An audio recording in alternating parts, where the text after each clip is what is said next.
Good evening दोस्तों, मैं हूं दिनेश के वोरा। बहुत बहुत स्वागत है आपका वर्ल्ड न्यूज़ के इस प्रोग्राम के अंदर। दोस्तों, बात करेंगे दोहा, पाकिस्तान और अफगानिस्तान के बीच में जो डील होने जा रही थी फेल हो गई। फिर टर्की, इस्तांबुल में जो डील होनी थी वो भी फेल हो गई। अब ईरान ने ऑफर किया कि भाई मैं आपके बीच में डील करवाने को तैयार हूं, मीडिएशन करने को तैयार हूं। देखते हैं क्या होता है। साथ में चाइना ने ताइवान को लेके एक बड़ी वार्निंग दी है, और वो भी ट्रंप से मुलाकात से करने से जस्ट पहले। इसका मतलब है कि पहले ही फायरिंग सिग्नल्स शी जिनपिंग ने छोड़ दिए हैं कि भैया तुम जो मर्जी कहो, मेरी नज़र ताइवान पे है और मैं ताइवान को हासिल करके रहूंगा। तो एक किस्म से चेतावनी दी है ट्रंप को कि तुम्हारी बात नहीं चलेगी, मेरी बात चलेगी। दूसरा, चाइना के साथ डील शायद फाइनल हो जाएगी। चाइना और यूएसए की डील तो फाइनल हो जाएगी, लेकिन अड़ंगा फिर ताइवान का है। लेकिन ताइवान इशू तो अभी खैर अटैक नहीं करेगा चाइना फिलहाल, तो अभी वो थोड़ा जज कर रहा है कि भाई कब अटैक करना है। अमेरिका और चाइना की डील होने के बाद एक ब्राज़ील से खबर है कि वहाँ पर 80 लोगों की जान चली गई। रियो के अंदर पुलिस ने क्रिमिनल्स और गैंगस्टर्स और ड्रग लॉर्ड्स के खिलाफ एक ऑपरेशन कंटेनमेंट चलाया वहाँ पर, और वहाँ पर कई लोगों को मार गिराया है। ख़ासतौर से जो ड्रग्स से संबंधित लोग हैं और जो ऑर्गेनाइज्ड क्राइम है उससे रिलेटेड जो लोग हैं। और काफ़ी फेमस एक वहाँ पे गैंग है, कोमांडो वर्मेला गैंग। मकसद उस गैंग को ख़त्म करना है, और 80 लोगों की जान इस ऑपरेशन में चली गई है। चलिए साहब, सबसे पहले आज बात करेंगे हम पाकिस्तान और अफगानिस्तान की। इस्तांबुल के अंदर भी, दोहा में तो फेल हो गया था, इस्तांबुल के अंदर भी मीटिंग कोई भी पॉजिटिव रिजल्ट नहीं दे पाई है। पाकिस्तान के स्पोक्स पर्सन का कहना है कि 4 दिन की बातचीत के बाद टर्की के अंदर बात बन नहीं पाई है, और ख़ास तौर से जो शक की स्थिति है, जो शक की कंडीशन है दोनों पक्षों की ओर से, वो बनी हुई है। हालांकि सैकड़ों लोगों की मौत हो चुकी है, इंजर्ड हो चुके हैं दोनों साइड के, और इल्ज़ामात का जो सिलसिला है वो चल रहा है। पाकिस्तान कहता है कि तहरीके तालिबान पाकिस्तान तालिबान के लिए काम कर रहा है और हमारे लोगों को मार रहा है। तो फेलियर के लिए दोनों एक दूसरे को दोषी ठहरा रहे हैं। अब सवाल ये पैदा होता है कि इस्तांबुल में उन्हें क्या चाहिए था और क्या टेबल पे रखा गया और क्या एग्रीमेंट हुआ। टर्की ने कहा कि चलो मैं आप दोनों को फिर से मौका देता हूं, दोहा के अंदर आपकी बात नहीं बन पाई तो फिर से आप कोशिश करो। बातचीत हुई, 4 दिन तक बातचीत हुई है। अब यह भी कहा जा रहा है कि तालिबान जो था वो पाकिस्तान को लेकर इतना सेंसिटिव नहीं है। पाकिस्तान ने कहा कि उसकी सेंसिटिविटी कम है, जबकि हम ज़्यादा सेंसिटिव हैं। पाकिस्तान ने यह भी कहा कि हम अफगानिस्तान के लोगों के लिए अच्छा सोचते हैं, लेकिन वो हमारे लिए अच्छा नहीं सोचते हैं। अब ये पाकिस्तान का कहना है। हालांकि कतर को और टर्की को थैंक यू तो बोला गया दोनों के द्वारा कि आपने कोशिश की है, डिप्लोमेटिक कोशिश की है। तो तालिबान के ऊपर जो आरोप लग रहे हैं कि वो, उनके जो ग्रुप्स हैं वो पाकिस्तान के अंदर आकर आतंक फैलाना चाहते हैं, टेरर फैलाते हैं, लोगों को मारते हैं, और कभी पुलिस वालों को मारते हैं, कभी आर्म फोर्सेस लोगों को मारते हैं, कभी आम आदमी को मारते हैं। तो बहुत सारी चीज़ें हैं जो मुझे लगता है कि दोनों के बीच में जो अविश्वास की कमी है, जो ट्रस्ट की कमी है। तो जब विश्वास की कमी है तो फिर आप क्या करोगे, फिर बात कैसे बनेगी। अब ऐसा लगता है कि दोनों शायद बातचीत के मूड में नहीं हैं, और अगर यही चलता रहा तो फिर दोनों में फिर जंग भी शुरू हो जाएगी। पाकिस्तान के तो डिफेंस मिनिस्टर कह रहे हैं कि शायद एक ही रास्ता बचता है कि फिर भाई जंग ही कर लो, और क्या करोगे। पाकिस्तान ने यह भी कहा है कि तहरीके तालिबान पाकिस्तान को, जो तालिबान का एक करीबी ग्रुप है, वो दरअसल देखा जाए तो वो हमें निशाना बना रहा है। लेकिन अब इस कंडीशन को देखते हुए ईरान ने ऑफर किया है। ईरान के प्रेसिडेंट मसूद पेजेश्किन ने कहा कि देखो, आप दोहा में कामयाब नहीं हुए, टर्की में कामयाब नहीं हुए, तो अगर आप कहें तो मैं आपके बीच में मीडिएशन की कोशिश कर सकता हूं और दोनों को एक टेबल पर बिठा के कोशिश करेंगे कि दोनों के बीच में कुछ पीसफुल समझौता हो जाए। तो मसूद पेजेश्किन भी एक पीस मेकर के तौर पर अब सामने आए हैं और ये ऑफर उन्होंने रखी है कि तेहरान जो है मीडिएशन के लिए तैयार है। टर्की और कतर फेल हो चुके हैं इस मामले में।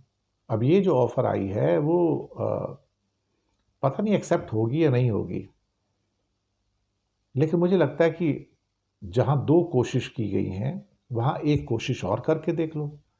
कई बार ऐसा होता है कि आप पहले फ्रस्ट्रेट हो जाते हैं और बाद में फिर आपको पछताना पड़ता है, तो इट इज़ बेटर कि आप again sit down on the table and solve your differences. अब मुसीबत ये हो गई है कि मसूद पेजेश्किन जो ईरान के प्रेसिडेंट हैं, उनका कहना है कि मैं तो मीडिएशन करने को तैयार हूँ तेहरान के अंदर। आप कहोगे, जहाँ कहोगे मैं वहाँ आके मीडिएशन करने को तैयार हूँ, बातचीत करने को तैयार हूँ। लेकिन क्या पाकिस्तान और अफ़गानिस्तान ईरान की मीडिएशन को लेकर तैयार होंगे? देखिए, ईरान वैसे भी थोड़ा सा अमेरिका के फेवर वाला नहीं है, ये तो बात सबको पता है। और हो सकता है कि पाकिस्तान अगर ईरान से कहता है कि तुम मीडिएशन करो, जब उससे पहले ट्रंप साहब कह चुके हैं कि मैं दोनों के बीच में मीडिएशन करा दूंगा, तो फिर हो सकता है कि पाकिस्तान ये सोचे कि अगर मैं ईरान को बीच में लेके आता हूं तो हो सकता है कि ट्रंप साहब जो है नाराज़ ना हो जाएं। तो उनकी नाराज़गी कौन मोल लेगा भाई? तो बहुत सारे इफ्स एंड बट्स हैं सारे के सारे यहाँ पर जो सिचुएशन इमर्ज हो रही है। अब ख्वाजा आसिफ जो कि डिफेंस मिनिस्टर है पाकिस्तान को, कहते हैं कि भाई अब तो ओपन वॉर होगी अगर ये कुछ भी नहीं हो पाया तो। लेट्स सी क्या होता है। लेकिन जो हालात हैं फिलहाल मुझे इतने अच्छे नहीं लग रहे हैं। एक्चुअली सच कहा जाए तो हालात इतने अच्छे नहीं हैं।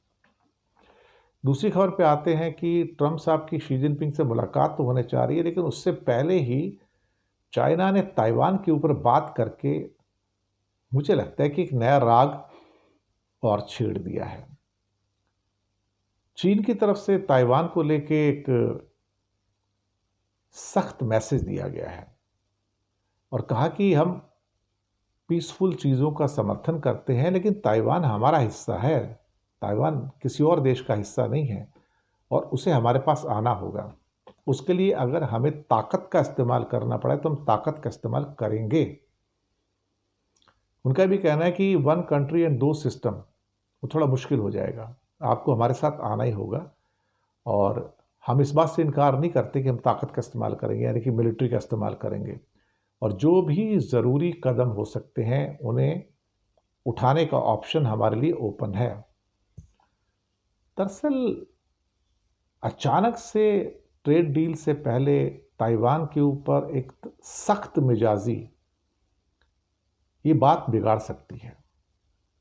मुझे लगता है कि चाइना शायद अमेरिका से ये कहने के मूड में है कि हम किसी नरमी के मूड में नहीं हैं।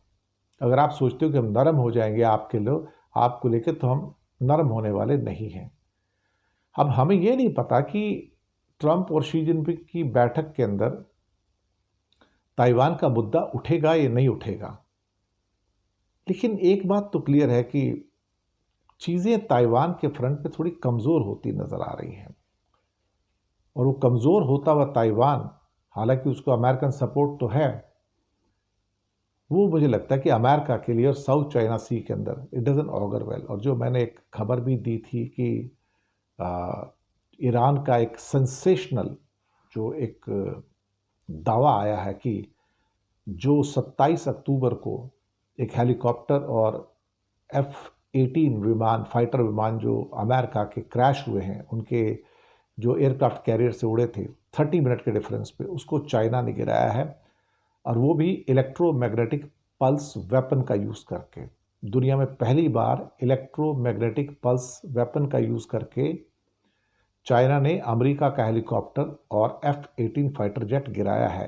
ईरान का ये दावा है और इसको लेके अब पूरी दुनिया में बहुत चर्चाएं हो रही हैं कि क्या इलेक्ट्रॉनिक जो वॉरफेयर है या इलेक्ट्रोमैग्नेटिक पल्स वेपन है, इसका चाइना पहले भी मुजाहरा कर चुका है जब उसने कई शिप्स के नेविगेशन सिस्टम्स जैम कर दिए थे ओमान की खाड़ी में। यह हमने देखा है। तो हो सकता है कि ईरान का दावा सही भी हो कि चाइना ने 2 हेलीकॉप्टर और फाइटर प्लेन को गिराकर अमेरिका के, वो भी साउथ चाइना सी के अंदर, एक वार्निंग दे दिए कि देखो मैं क्या कर सकता हूं। शायद एक वन अप मैनशिप है या अपनी ताकत दिखाने का, ताकत का मुजाहरा करने का, ये भी एक तरीका है। जब वक्त आएगा तो पता नहीं क्या होगा, लेकिन हमें वक्त का इंतजार करना होगा, क्योंकि वक्त से पहले ना कभी किसी को कुछ मिला है और ना ही कभी किसी को कुछ मिलता है। अब रही बात अमेरिका और चाइना की ट्रेड डील की, उसमें तो काफ़ी चीज़ें ऑलरेडी क्लियर हो चुकी हैं। वो पता लग गया है कि कुआलालंपुर के अंदर जो दोनों के ट्रेड डेलीगेशंस की जो 2 दिन तक लगातार इंटेंसिव मीट हुई है, तो वहाँ पे डिसीजन हो चुके हैं सोयाबीन पर, मक्का पर, रेयर अर्थ के ऊपर, एनवीडिया के सेमीकंडक्टर के ऊपर, और इसके अलावा कई और आइटम्स हैं जिसके ऊपर ये समझौते हो चुके हैं। और अब चूंकि समझौता हो चुका है, उसको अनाउंसमेंट जो है वो शी जिनपिंग और ट्रंप एक साथ मिलकर सियोल के अंदर करेंगे, साउथ कोरिया के अंदर करेंगे। चाइना ने कुछ टेंशन कम करने के कुछ इंडिकेशंस तो दिए हैं, लेकिन अभी जैसे मैंने कहा ना, ताइवान का मुद्दा फिर से निकल के आया है। सोयाबीन को चाइना फिर से खरीदेगा बड़े लेवल पे, ऐसा लग रहा है।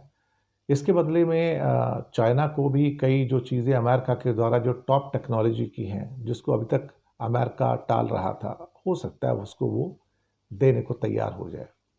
और उसकी वजह से चाइना के शेयर बाज़ार में भी थोड़ी सी तेज़ी आती नज़र आ रही है कि अमेरिका के साथ बात बनती नज़र आ रही है। उसका एक रीज़न एक और भी है, और रीज़न ये है कि चाइना के लिए भी सबसे बड़ा एक्सपोर्ट मार्केट अमेरिका है। करीब $500 बिलियन का सामान हर साल चाइना का अमेरिका में जाता है, और $500 बिलियन एक बड़ा एक्सपोर्ट है। और अमेरिका जैसे सो कॉल्ड अगर कंट्री को आप अवॉइड करना चाहते हैं, कि उसके बिना काम चलाना चाहते हैं, वो आप नहीं कर पाएंगे, क्योंकि पूरी दुनिया में हर आदमी ना बंधा हुआ है एक दूसरे से, सप्लाई चेन्स हैं। कुछ ज़रूरतें वो पूरी करते हैं, कुछ वो पूरी करते हैं, सब एक दूसरे के ऊपर इंटरडिपेंडेंट है। तो कहीं ना कहीं दोनों को एक एक कदम पीछे आके बैक फुट पे जाना पड़ेगा और सोचना पड़ेगा कि भाई हमें क्या करना है यहाँ पर अल्टीमेटली। इसके साथ ही ब्राज़ील के अंदर एक बड़ा एक्शन स्टार्ट हुआ है, खास तौर से ड्रग लॉर्ड के खिलाफ। एक गैंग है वहाँ पे, कोमांडो वर्मेलो गैंग है, और ऑपरेशन कंटेनमेंट नाम का एक पूरा का पूरा आर्मी का बड़ा ऑपरेशन स्टार्ट हुआ है। ये ड्रग की स्मगलिंग, ऑर्गेनाइज्ड क्राइम और जो फेमस गैंग कोमांडो वर्मेलो के इसके खिलाफ है। अभी तक इसमें 4 पुलिस ऑफिसर्स और करीब 80 लोग मारे गए हैं। अब इतनी मौतें हुई तो सवाल भी उठने शुरू हैं कि भाई अल्टीमेटली मारा किसको गया है। सरकार का कहना है कि इनमें से जो 60 लोग मारे गए हैं वो वर्मेलो गैंग के लोग हैं। साथ ही पुलिस ने 250 से ज़्यादा लोगों को गिरफ्तार किया है, तलाशी वारंट लिए हैं, और कई और लोगों को भी गिरफ्तार किया जा रहा है। ये भी कहा जा रहा है कि हम एक क्राइम फ्री ब्राज़ील बनाएंगे और किसी भी गैंग को, ड्रग लॉर्ड को यहाँ पर ऑपरेट नहीं करने देंगे। ब्राज़ील में ऐसे कई गैंग हैं जो बेसिकली ड्रग तस्करी करते हैं, ड्रग की स्मगलिंग करते हैं, फिरौती है, इस किस्म के ऑर्गेनाइज क्राइम्स हैं जो करते हैं। लेकिन अगले हफ्ते ही रियो एक क्लाइमेट समिट C40 भी करने जा रहा है, जो सिटीज़ के जो मेयर्स होते हैं वो उसके अंदर आएंगे। तो हो सकता है कि वहाँ उनको भी दिखाना चाहते हैं कि देखिए हम ड्रग्स के खिलाफ कितना बड़ा पूरा का पूरा अभियान चला रहे हैं। कुल मिला के करीब 2500 सिक्योरिटी ऑफिसर्स ने इस पूरे जो ऑपरेशन चल रहा है उसमें हिस्सा लिया है। इसमें हेलीकॉप्टर्स का इस्तेमाल किया गया है, बख्तरबंद गाड़ियों का भी इस्तेमाल किया गया है, और इसका मकसद है कि कोमांडो वर्मेलो का जो भी उनके लोग हैं उनको गिरफ्तार करना और जेल में डालना, ये उनका काम है। देखते हैं क्या होता है। जो भी होगा हम आप तक खबर पहुंचाते रहेंगे। 80 लोगों को मारा जाना, लोग उस पर ऑब्जेक्शन कर रहे हैं। तो शुक्रिया आपका बहुत बहुत। चैनल को सब्सक्राइब कीजिएगा। हो सके तो छोटी छोटी फाइनेंशियल सपोर्ट भी आप दे सकते हैं। नीचे हमने आपके लिए यूपीआई नंबर और बैंक अकाउंट नंबर दोनों दिए हैं। किसी एक को चुनकर छोटी सी मदद करेंगे तो अच्छी जर्नलिज्म को आपका सपोर्ट मिलता रहेगा। तो हंसते रहिए, मुस्कुराते रहिए। जल्दी मिलते हैं अगले एपिसोड में आपसे। शुक्रिया आपका बहुत बहुत। Good night.